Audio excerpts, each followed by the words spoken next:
Ce balado est propulsé par Kaleido, l'épargnétude qui en fait plus. Bienvenue dans l'univers à la hauteur de nos tout-petits. Je m'appelle Maggie Bélanger et cette semaine, je vous partage un de mes questionnements concernant le vocabulaire à privilégier lorsqu'on parle d'alimentation. Oui, vous avez bien compris. Je comprends qu'on peut nommer les fruits, les légumes, mais en 2023, on sait à quel point c'est important l'alimentation intuitive. On veut se détacher de la culture des régimes. Donc, comment présenter certains aliments à nos enfants sans induire la notion de cochonnerie, de récompense, de sucrerie? En même temps, on veut leur dire qu'on peut pas déjeuner, dîner, souper avec des chips, par exemple. C'est pas ce qu'il y aurait de plus nutritif et de meilleur pour leur santé sur le long terme. Mais comment amener ça sans avoir le spectre de la culture des régimes qui est sur notre épaule puis qui nous surveille? Ce sont des questions que je pose cette semaine à deux nutritionnistes, soit Mélanie Magnan, alias Nutrimini, et Andréane Dufour-Bouchard du groupe Équilibre. Vous allez voir leur vision là-dessus. Elles vont nous donner des trucs, des astuces pour que ce soit simple parce qu'on le sait, tout ce qui entoure la préparation des repas, que ce soit la planification, l'épicerie ou les repas eux-mêmes, ça demande beaucoup de temps à une famille. Et en segment coup de cœur, eh bien, j'ai gardé en tête l'idée d'héritage qu'on pouvait donner à nos enfants. Une relation saine avec la nourriture, mais aussi pour la planète, pour l'éthique, pour l'environnement. Et c'est là qu'on va parler d'investissement durable. Qu'est-ce que ça veut dire d'investir nos sous de façon éthique, responsable? Est-ce que vous saviez que 100% des actifs de Kaleido sont confiés à des gestionnaires de portefeuille qui tiennent compte des critères environnementaux, sociaux et de gouvernance dans leur placement? Eh bien, j'en discute avec Stéphane Corriveau d'AlphaFix Capital. En quelques minutes, il va venir nous dire l'investissement durable, qu'est-ce que ça mange en hiver? Parce que vous le savez, le but, c'est qu'ensemble, nous soyons à la hauteur de nos tout-petits.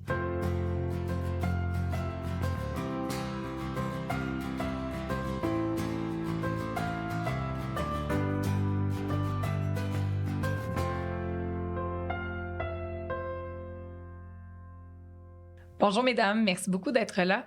Aujourd'hui, c'est un épisode qui me tient particulièrement à cœur parce que comme maman, je dois l'admettre, je sais plus toujours quel mot, quel terme utiliser avec mes enfants pour parler d'alimentation, pour parler des aliments.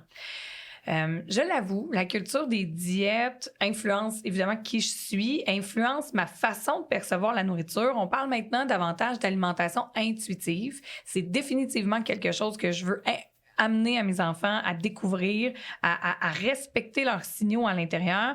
Mais je me dis, moi, je me vois un peu comme un guide dans tout ça. Veux pas, je les accompagne là-dedans. Puis j'ai l'impression que mon discours, le choix de mes mots, ça pèse lourd dans la balance, par un jeu de mots.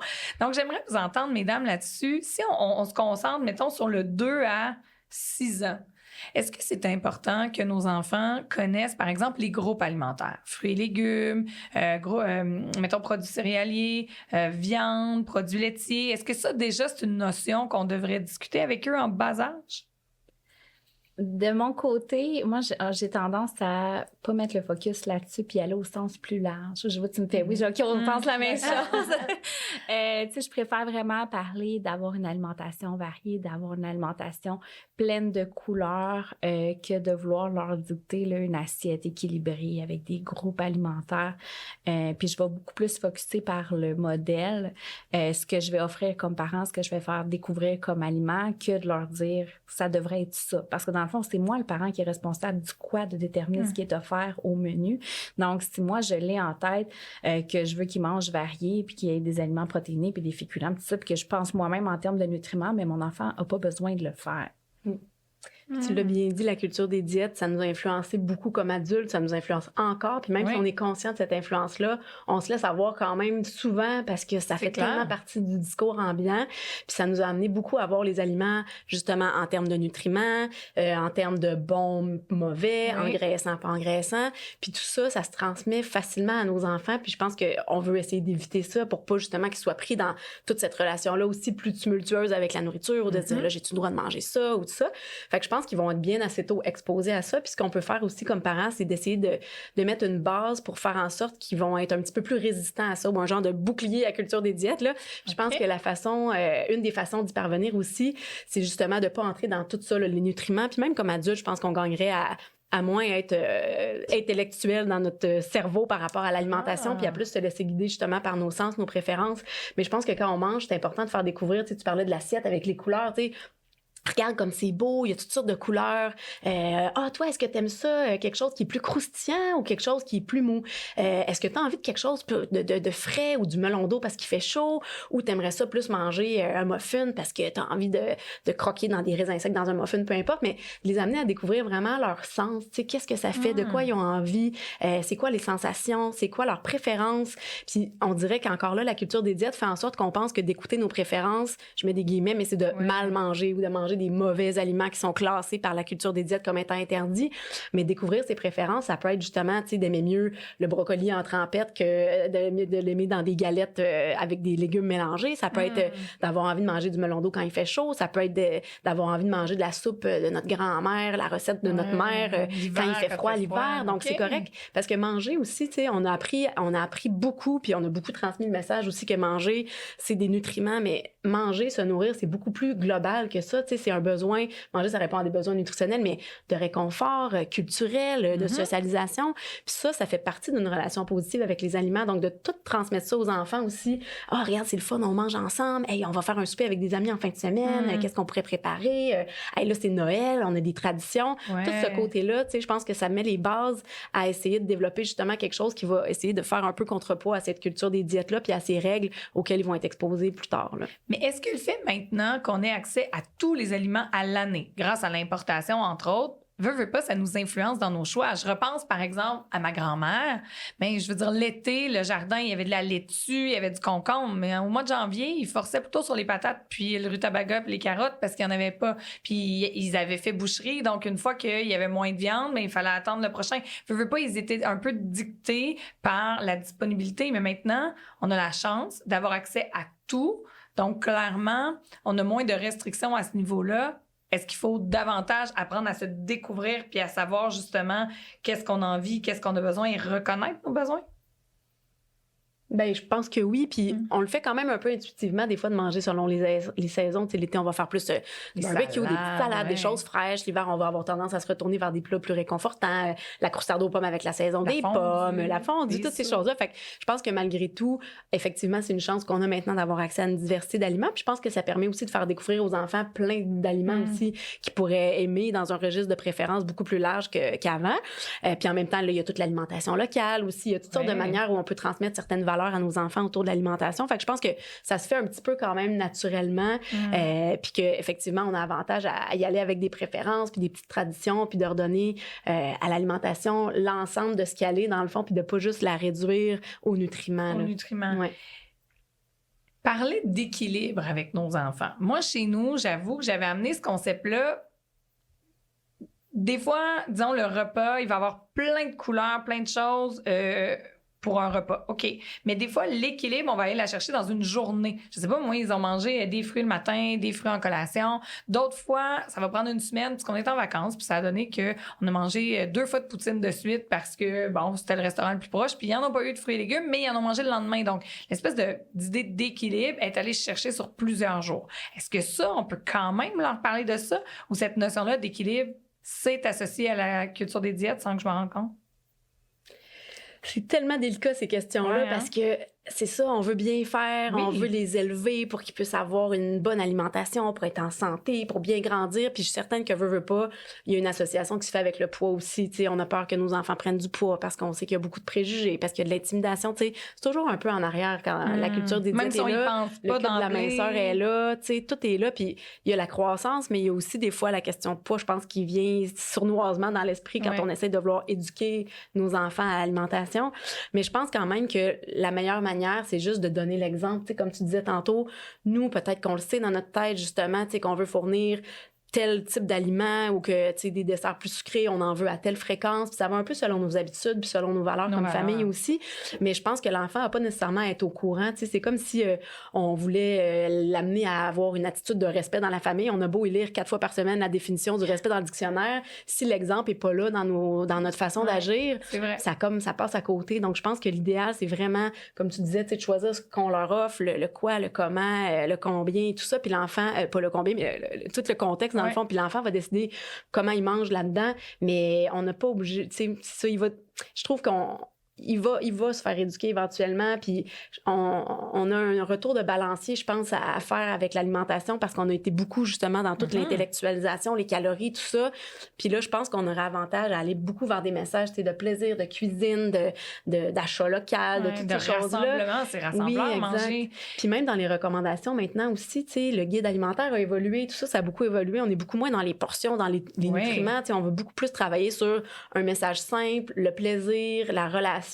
Tout ça, c'est un gage de succès à long terme aussi. Puis, faut pas oublier que même si on leur transmet des choses, puis qu'éventuellement, ils se mettent à dire « Ah, là, ça, je peux pas manger ça, je me sens mal de manger ça » ou « Ah, ça, c'est pas bon pour ma santé », ça crée une certaine anxiété aussi. Puis ça aussi, le fait de toujours penser à calculer la santé, c'est pas juste physique, hein, c'est mental aussi, c'est social. Donc, faut penser aussi à l'effet pervers que ça peut avoir des fois, même si notre intention à la base est bonne. Puis encore là, faut pas se culpabiliser si on fait ça parce que je sais que tous les parents veulent bien faire quand ils transmettent certains messages. On fait ce qu'on peut. C'est ça, exactement. Mais de penser que la santé, c'est global, puis que si ils ont du plaisir à manger, que c'est pas compliqué, qu'ils se cassent pas tout le temps la tête avec des calories, avec des nutriments, avec tout ça, puis qu'ils font un peu le modèle qu'ils ont eu, puis qu'ils reproduisent ça, ben c'est un peu ça qu'on devrait viser, je pense, là. Surtout à cet âge-là, en plus. Là, c'est ça, parce qu'ils sont en bas âge. On dirait que peut-être l'impression ou ce qui s'est inscrit dans le cerveau de certains parents, c'est de se dire, si je ne lui apprends pas la différence, mettons, entre j'aime pas ces mots-là, mais bon sucre qu'il y a dans une banane versus le sucre qu'on peut retrouver, mettons, dans une barre de chocolat.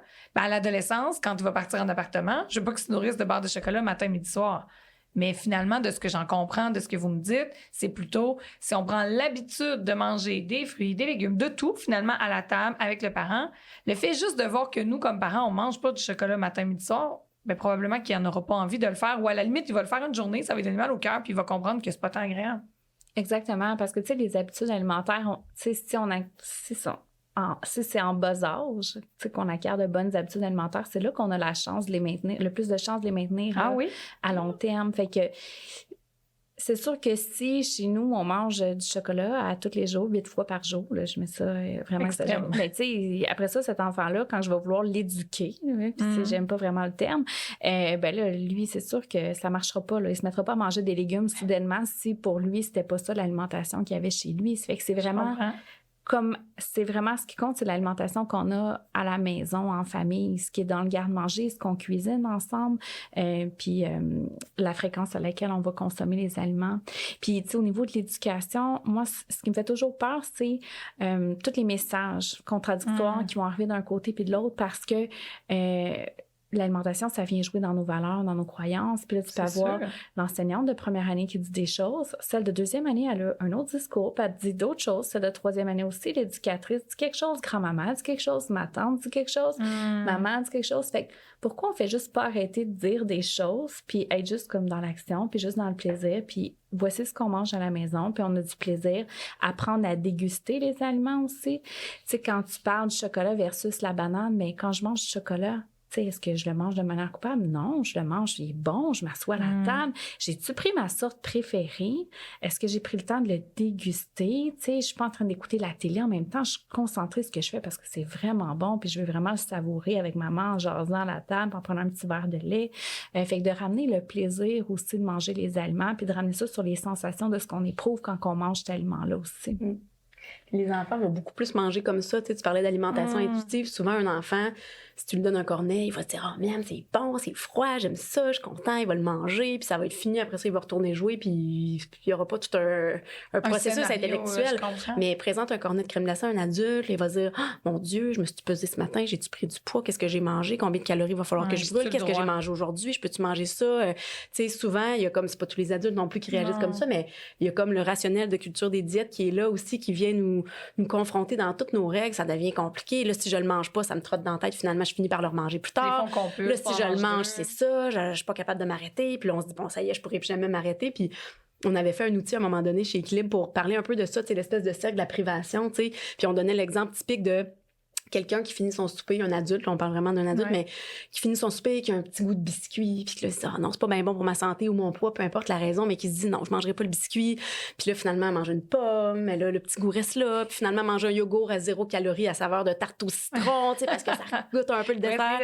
Puis là, finalement, finit par manger un biscuit, mais là, tant qu'à faire 2, puis là, tant qu'à faire toute la rangée, puis là, se dit, je suis pas capable de résister, les biscuits, c'est fini. C'est exactement ça, tu sais, le cercle vicieux qui, tu sais, à la place, si la personne s'était dit, j'ai envie de manger un biscuit, je vais prendre mon temps, je vais le manger, je vais le savourer, j'enlève les pensées culpabilisantes qui viennent nuire finalement au plaisir, puis après je passe à d'autres choses. Et les enfants en général, ils ont ça en eux, puis je pense qu'à trop complexifier ou à trop éduquer, il peut avoir un risque comme ça aussi, de les amener dans cette espèce de spirale-là intellectuelle que nous on a comme adultes à tout calculer. Puis dans le fond, je pense qu'on peut s'inspirer des enfants aussi beaucoup parce que eux mangent tellement de cette façon-là que des fois juste les regarder réagir à certains aliments, ça peut nous donner un petit exemple comme adulte puis se dire hey, c'est vrai, des fois il faudrait plus manger avec nos yeux puis nos sens d'enfant même comme adultes aussi. Fait que on peut les éduquer d'une certaine manière, mais eux peuvent être des excellents modèles aussi pour nous, je pense. Là. Mais je vous avoue qu'avec le balado, entre autres, je lis beaucoup, je m'intéresse à ça. Et là, je pogne de quoi, comme on dit, là, dans le sens,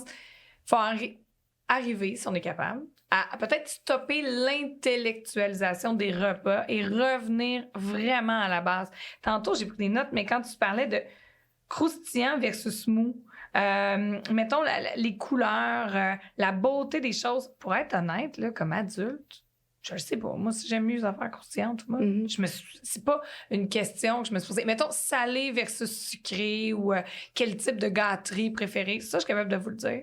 Mais les textures, mettons, est-ce qu'il y a une couleur qui semble m'attirer plus? Je pourrais même pas vous le dire. C'est pas drôle, hein? Parce que mon attention n'est pas tournée vers ça. Elle est plutôt tournée sur, bon, je vais m'assurer que ça soit équilibré, je vais m'assurer que ça soit correct, je vais m'assurer qu'il y ait mangé de tout.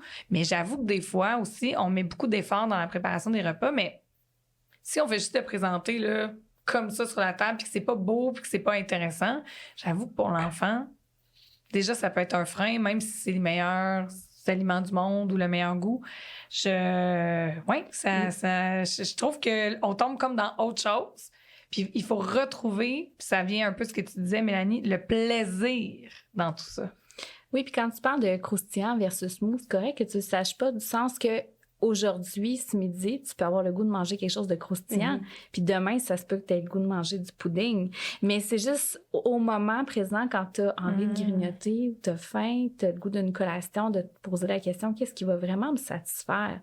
De prendre, tu sais, vraiment le temps de se déposer, puis pas juste prendre quelque chose sur le pilote automatique ou parce que ma collation nourrissante, ça devrait être une barre, je sais pas quoi, là, acheter. De vraiment prendre le temps de te questionner sur qu'est-ce qui va te satisfaire d'un point de vue global, pas juste d'un point de vue nutritionnel, quelque chose qui va faire que tu vas être heureuse d'avoir mangé cet aliment-là, tu vas avoir du plaisir. On n'arrête pas de dire plaisir, mais on revient là beaucoup.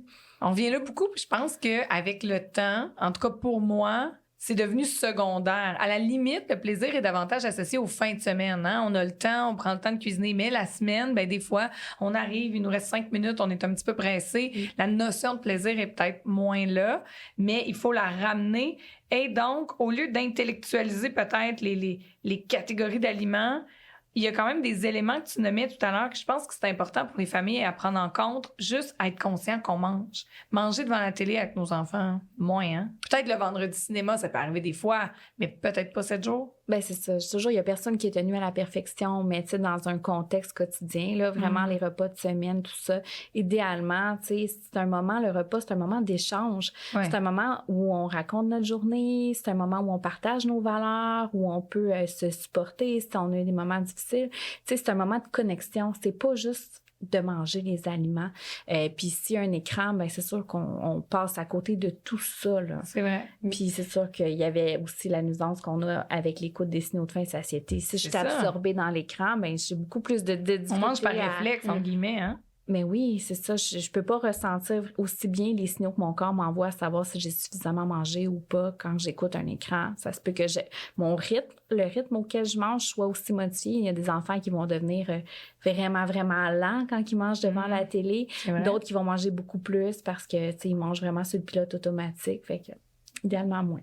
Puis quand on est distrait par quelque chose, on savoure moins aussi. Tu sais, encore là, quand on a la petite voix de la culpabilité dans notre tête, souvent on savoure pas, mais quand on est distrait, on savoure pas nécessairement. Puis le fait de manger les aliments, de prendre plaisir, de savourer, ça aide à bien écouter les signaux aussi, tu sais. Puis on va sentir moins de satisfaction à manger, moins de plaisir, ça va être comme moins intéressant. Puis c'est comme un peu dans les premiers signaux plus subtils, tu sais, qui nous amènent à nous dire, bon, OK, c'est peut-être que mon corps a moins faim.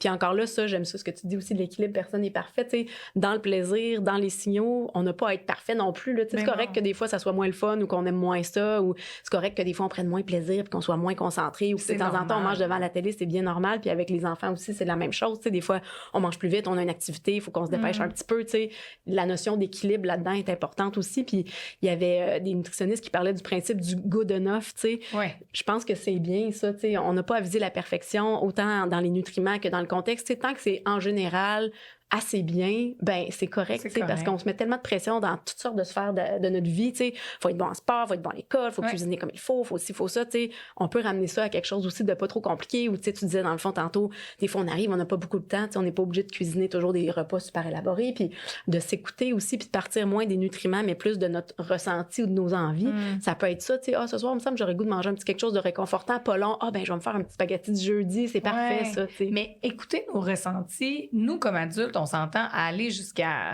plusieurs années. C'est nous qui allons suggérer à la table. Donc, est-ce que ça pourrait valoir la peine de se garder peut-être un souper ou deux dans la semaine libre et écouter le ressenti de nos enfants, puis de dire, regarde, ce soir, voici ce qui est dans le frigo. Qu'as-tu envie de manger? Et laisser l'enfant demander une rôtie, un grilled cheese, un gruau, un bol de céréales, peu importe. Puis lui, il va y aller justement, est-ce qu'il a envie de quelque chose de plus frais, de plus chaud, de plus... Parce que veut pas, on leur impose ce que nous, on a envie de manger. J'aime beaucoup les familles qui font le principe du un soir par semaine des repas tout ski. Fait que tout ce qui reste, fait qu'un soir, il restait un morceau de lasagne. Cette semaine, il restait une poitrine de poulet, puis il restait de la soupe. Là, tu sors tous les restes, puis chacun prend un peu selon ses envies. Puis on réduit aussi le gaspillage. On sait comment ça coûte cher. Fait que c'est comme deux pierres d'un coup. J'aime ça. Puis oui, absolument. T'sais, on n'est pas obligé. Des fois, on se complique la vie. Là. Moi, je dis aux parents, là, arrêtez de vouloir mettre 5 nouvelles recettes dans votre semaine. C'est too much. Essayez peut-être une nouvelle recette, mais le reste du temps, allez-y dans le simple. Puis moi, souvent, je vais montrer sur mes réseaux sociaux des fois quand je vais manger justement... ça se peut, là, on va manger des grilled cheese avec une soupe. Puis moi, je suis vraiment contente qu'on soupe ça. C'est le repas qui est facile. Puis ce soir-là, je peux jouer à des jeux de société avec mes enfants, ce que je fais peut-être pas les autres soirs. C'est vrai. De se permettre d'avoir des repas vraiment simples et pas compliqués. Puis si c'est un bol de céréales un soir, puis que c'est ça qui rentre dans l'horaire familial, mais ce sera ça. Notre job comme parents, c'est pas de bien nourrir ou nourrir à la perfection de notre enfant. Notre job, c'est de le nourrir. Il y a comme la nuance. On est parents pourvoyeurs. Tu sais, je vous dis pas qu'à tous les jours, je voudrais que mon enfant mange du craft dinner, tu sais, parce qu'encore là, je suis responsable du poids puis de l'équilibre, mais faut arrêter de se mettre la pression de les nourrir parfaitement tous les jours. À chaque repas, là. Et on parle dans cet épisode-là, en terminant, de vocabulaire. Le signal de satiété. Comment on peut amener ça avec nos enfants? Moi, j'ai tendance à dire des fois, est-ce que ta bédaine est pleine? Tu sais, comment tu te sens dans ton ventre? Est-ce qu'il y a peut-être des termes qu'on devrait mettre de l'avant, des choses à encourager? Parce que là, on veut pas tomber dans le « t'as trop mangé, pas assez mangé ». C'est à lui de s'écouter. Mais moi, je sais que personnellement, des fois, si j'attends quelques minutes, finalement, j'ai plus faim. Tu sais, je veux dire, ça prend un certain temps. C'est pas entre la dernière bouchée puis tout de suite. Donc, est-ce que avant de se resservir, on peut amener l'enfant à se questionner sur son signal de satiété? Est-ce que ça, il y a des façons de favoriser ça pour que ce soit positif sans tomber dans le côté restrictif? Ben, j'ai l'impression que quand ils sont jeunes, ils savent quand même de façon assez innée puis qu'on n'a pas trop à les questionner. Puis moi, j'aurais plus envie d'amener vers qu'est-ce qu'on peut faire pour ne pas nuire à ce signal-là comme parent. Tu sais, comme des fois, tantôt, on a parlé des fois de négocier avec les aliments. Tu sais, si tu veux manger, mettons, exemple, ce qu'on entend souvent, tu sais, mange 3-4 bouchées, tu vas avoir ton dessert. Puis si on veut bien faire, tu sais, c'est parce qu'on veut que notre enfant mange du plat principal, parce que pour nous, comme parents, c'est là-dedans les nutriments, ou on veut qu'il finisse son brocoli, mais on comprend qu'il n'est pas obligé de tout le finir. Fait qu'on propose 3-4 bouchées puis on négocie avec ça. Mais ça fait que, dans le fond, les enfants, peut-être qu'ils ont juste plus faim, puis ils ont envie de se garder une petite place pour leur dessert parce qu'ils ont envie de manger un dessert, puis là, on va les forcer à manger quelque chose, tu sais, qui va au-delà de leur satiété, puis ils vont manger trop parce qu'ils vont le manger quand même, le dessert, parce qu'ils vont le vouloir, tu sais. Fait que des fois, il y a des contextes comme ça où, parce qu'on veut bien faire, on nuit à cette écoute-là du signal. Donc, si l'enfant a plus faim, c'est correct. Le dessert, il peut le manger aussi, tu sais, puis il y a souvent des inquiétudes par rapport au dessert, tu sais, tu dois en donner beaucoup de conseils aussi par rapport à ça ou entendre souvent des questions, tu sais, mais Le dessert, ça peut être toutes sortes de choses aussi. Tu sais, c'est pas obligé c'est d'être nous qui toujours décidons le quoi. un gâteau, un chocolat. Tu sais, ça peut être ça peut être des fruits, ça peut être du yogourt, ça peut être des muffins maison, ça peut être toutes sortes de choses. Donc, encore là, d'y aller dans l'esprit de la variété comme parent aussi. Tu sais, c'est correct qu'un enfant mange un gâteau un soir puis qu'il va manger une pomme à un autre moment donné puis que ça soit différent les desserts. Tu sais, donc, de se dire que le dessert fait partie du repas, ça aussi, ça va amener l'enfant à évaluer, bon, là, j'ai moins faim pour mon plat principal, j'ai envie de manger ça pour dessert, je me garde une petite place. Mais je comprends, mais en même temps, est-ce que c'est normal que ça soit questionnant comme parent si, dans le repas au centre de la table, il a pris, disons, un peu de viande, un peu de légumes. Là, on voit qu'il picore, puis qu'il en a mangé, mais pas tant. Puis là, il dit, OK, je passe au dessert, là, j'en ai assez. Mais, mettons, peu importe le dessert, là, même du yogourt, mais que du yogourt, il en mange 3 bols. Tu sais, là, on se dit, on t'a mangé comme une demi-carotte, puis 3 bols de yogourt. C'était peut-être pas le meilleur choix. Ou le fait de poser notre regard, puis d'en parler, puis de mettre de l'attention là-dessus, ça va juste comme renforcer cette façon de faire-là? Ou on est mieux juste de comme, on laisse faire, puis parce qu'on dirait que ça vient nous tirailler un peu. Oui, je comprends. Il y a plusieurs types d'approches là, par rapport au dessert. Moi, chez nous, le repas est tout mis au centre de la table en même temps que le dessert. Mais au même titre que, mettons, si on mange des burgers puis on est une famille de 4, je vais pas faire 20 hamburgers. Je vais faire une quantité que je juge appropriée pour la famille parce que le repas au centre de la table, c'est aussi des notions de partage. Là, partager pour en laisser aux autres, tout ça. Ben, le dessert, je vais sortir une portion que je juge appropriée pour une famille.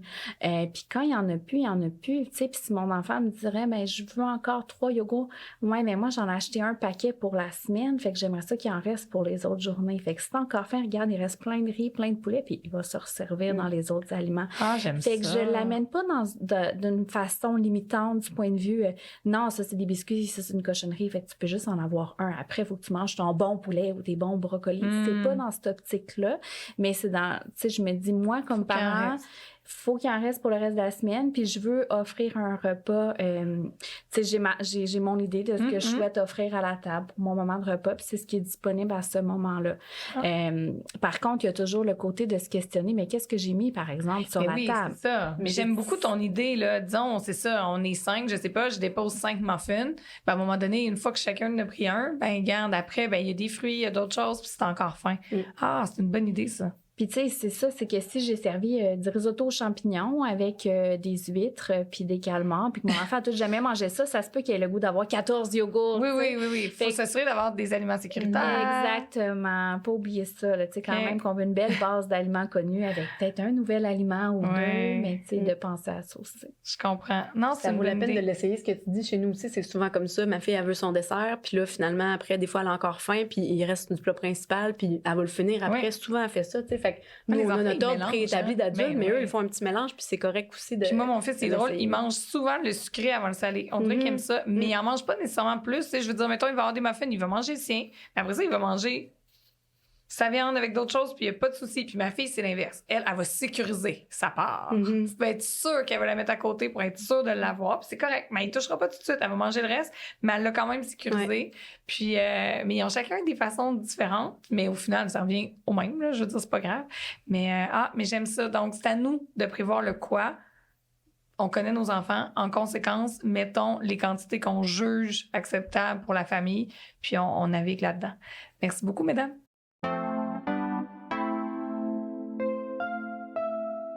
Pour le coup de cœur, aujourd'hui, on retrouve Stéphane Corriveau. Bonjour, Stéphane. Bonjour, Maggie, ça va bien?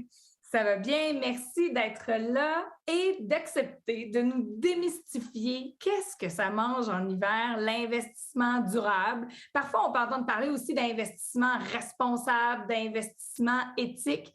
Peux-tu nous expliquer d'abord simplement c'est quoi? Oui, bien, c'est une bonne question.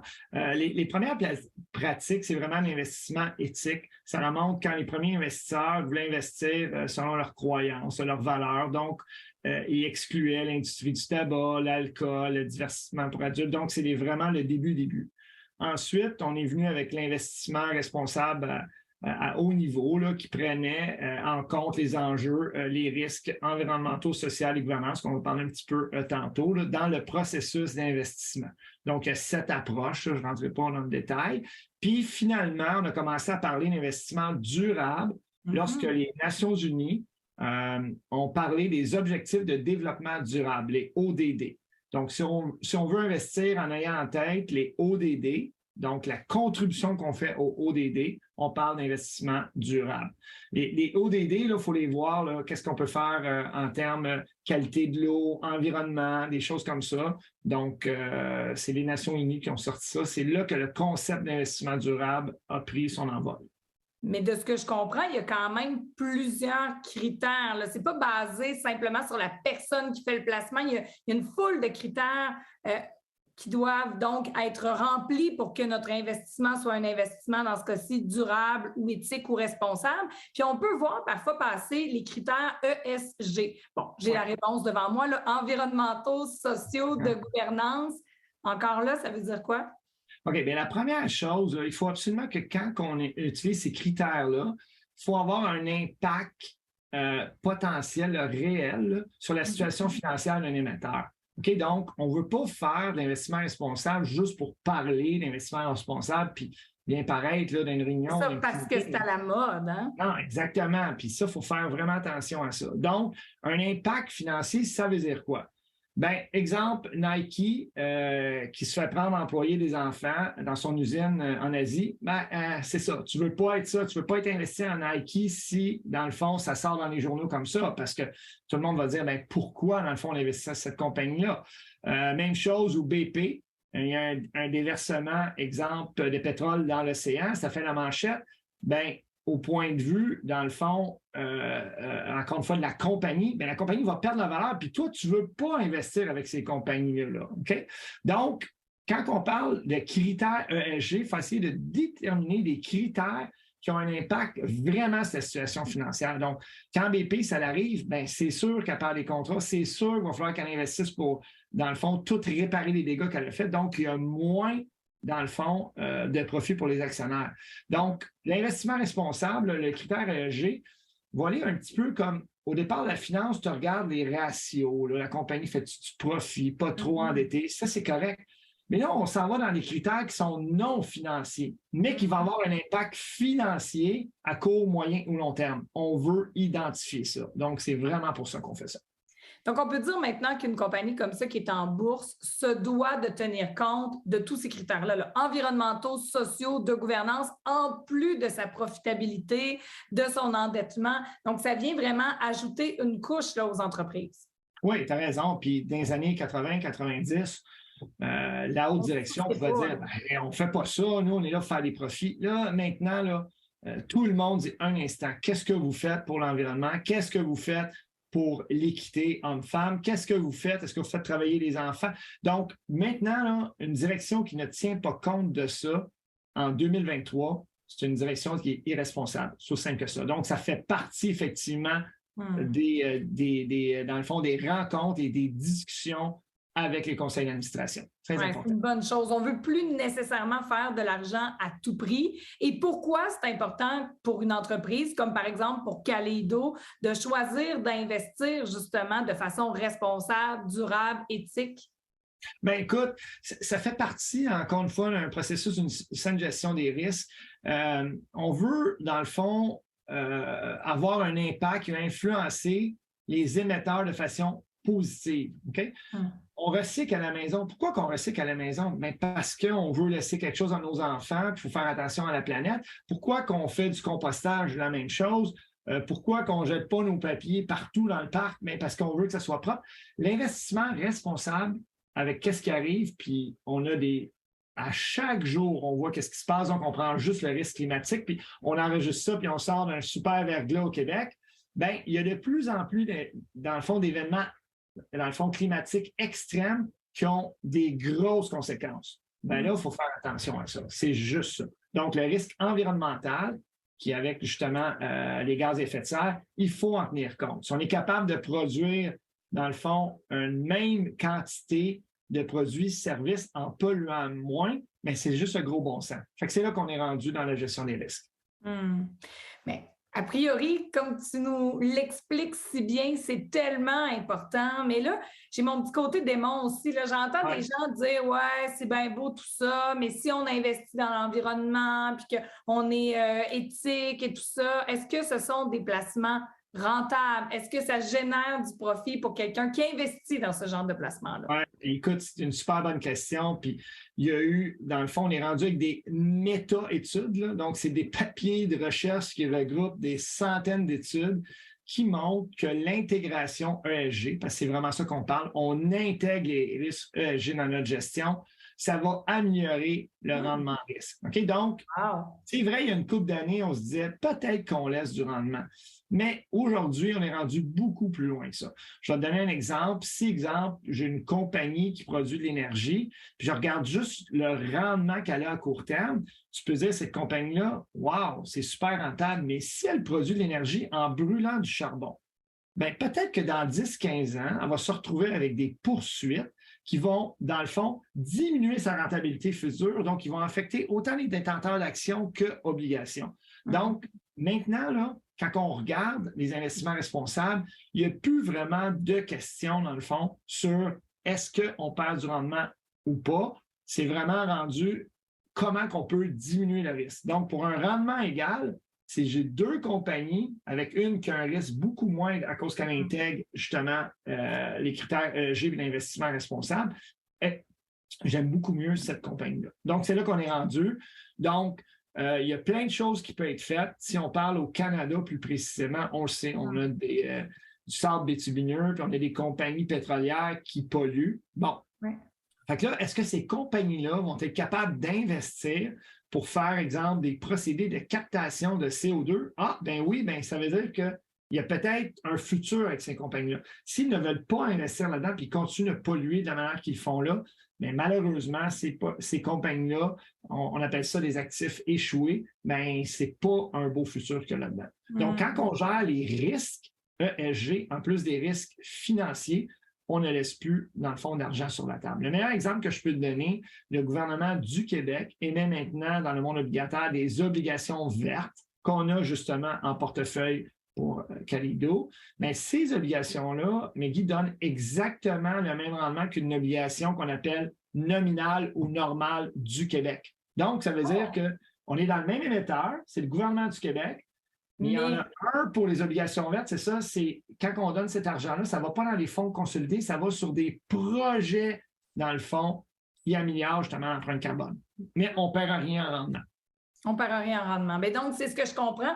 Puis, votre tâche devient encore plus complexe, je trouve, comme gestionnaire de portefeuille, de dire, oui, on étudie les rendements pour voir les meilleures opportunités d'affaires, mais on regarde aussi tous les critères ESG pour placer l'argent de nos clients ou faire des recommandations vraiment qui vont venir soutenir l'investissement durable, éthique et responsable. Et d'ailleurs, à la maison, là, je sais que ça peut sembler parfois un peu complexe, bien que Stéphane l'a expliqué, je pense, simplement. Et Kaleido a créé un e-book qui explique vraiment là, ce que c'est l'investissement responsable. Vous allez pouvoir le télécharger. J'ai mis le lien sous la description de l'épisode. N'hésitez pas à aller jeter un œil. Je pense que ça va vous donner des informations supplémentaires.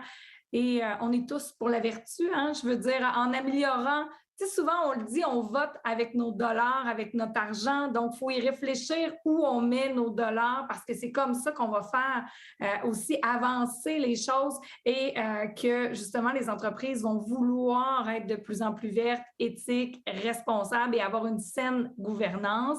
Et d'ailleurs, Kaleido investit 100% de ses actifs à des...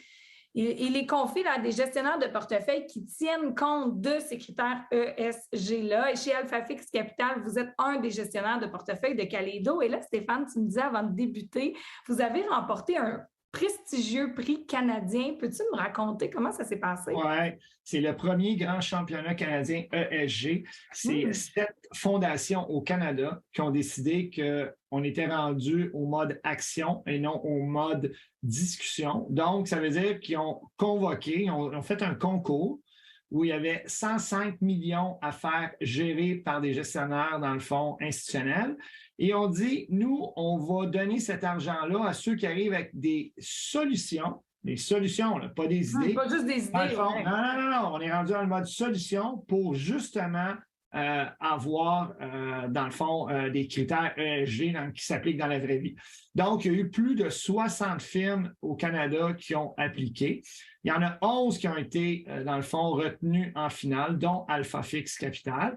Puis la finale, c'était vraiment une finale comme ceux qui écoutent peut-être l'émission Dans l'œil du dragon. C'est qu'on était 3 à l'avant d'Alpha Fix. On avait 10 minutes, on avait 10 diapos et il fallait expliquer notre solution d'investissement. Nous, on a parlé de notre fonds Obligations vertes et après ça, le jury posait 5 minutes de questions et finalement, on a reçu la bonne réponse que Alpha Fix a gagné dans le fond et le gestionnaire gagnant en revenu fixe au Canada à travers plein de grosses firmes, comme tu peux penser, Meggy. Oui. Alors, on n'en parlera pas, mais des très grosses firmes. Et en plus de ça, sur le 105 millions, nous, on a gagné 38 millions de nouveaux actifs sous gestion. Donc, on est la firme, parce qu'il y a quelqu'un qui a gagné dans les actions, un autre qui a gagné dans les actifs réels, mais on est la firme qui a gagné le plus de mandats et le mandat, dans le fond, le total, dans le fond, des allocations les plus élevées. Donc, on est bien content de ça, parce qu'on n'est pas la plus grosse firme, sauf que depuis la création d'Alpha Fix, il y a 15 ans, on a maintenant 3 personnes à temps plein qui sont, dans le fond, dans notre équipe d'investissement durable, dont une personne qui a une maîtrise en environnement. Quand on a créé la firme, on ne pensait pas engager une personne comme ça. Et la dernière personne qu'on a engagée est en train de terminer son doctorat en génie industriel spécialisé en divulgation de risques climatiques des émetteurs. Fait qu'encore une fois, mais tu vois comment c'est super précis, comment la finance avance là-dedans. Puis si on veut, dans le fond, offrir des solutions intelligentes, efficaces et rentables à nos clients, il faut investir dans notre personnel et c'est ça qu'on fait. Bien, félicitations d'abord, Stéphane d'Alpha Fix Capital, pour votre bon travail et j'allais dire votre sens du flair parce que vous avez vu venir ça avant, vous vous êtes préparé et ça démontre bien et ça me rassure aussi comme mère de famille sur ce qu'on va laisser à nos enfants, sur le fait que oui, la finance, oui, les rendements, mais d'avoir quelqu'un en environnement, d'avoir quelqu'un qui se spécialise aussi à pouvoir analyser les entreprises au-delà du fameux rapport qui présente à la fin de l'année. Vous êtes capable d'aller plus loin et d'émettre des recommandations encore plus précises. Mais ça, je trouve ça rassurant pour l'avenir et ça force aussi les entreprises à être encore plus proactive et à tenir compte des critères environnementaux, sociaux et de gouvernance. Alors, bravo pour votre bon travail. Merci de nous avoir démystifié l'investissement durable en quelques minutes. Et je vous rappelle que Kaleido a produit un e-book qui est disponible sous l'épisode qui va vous permettre d'en apprendre encore un peu plus. C'est tout simple sur l'investissement durable. Merci Stéphane. Et voilà, merci à mes invités cette semaine. Stéphane Corriveau d'Alpha Fix Capital. Vous pouvez d'ailleurs télécharger le e-book sur l'investissement durable de Kaleido dans le lien sous l'épisode. Merci à Mélanie Magnan, alias Nutrimini, et Andréane Dufour-Bouchard du groupe Équilibre. Merci à Sylvain Berger-Thibault du Studio 706. Je m'appelle Meggy Bélanger et n'hésitez pas à m'envoyer vos commentaires, vos suggestions, soit via la page Facebook ou le compte Instagram à la hauteur de nos tout-petits. Vous pouvez toujours démontrer votre appréciation en mettant un pouce sur YouTube ou des étoiles sur votre plateforme d'écoute parce que vous le savez, le but c'est qu'ensemble, nous soyons à la hauteur de nos tout-petits. Bye bye!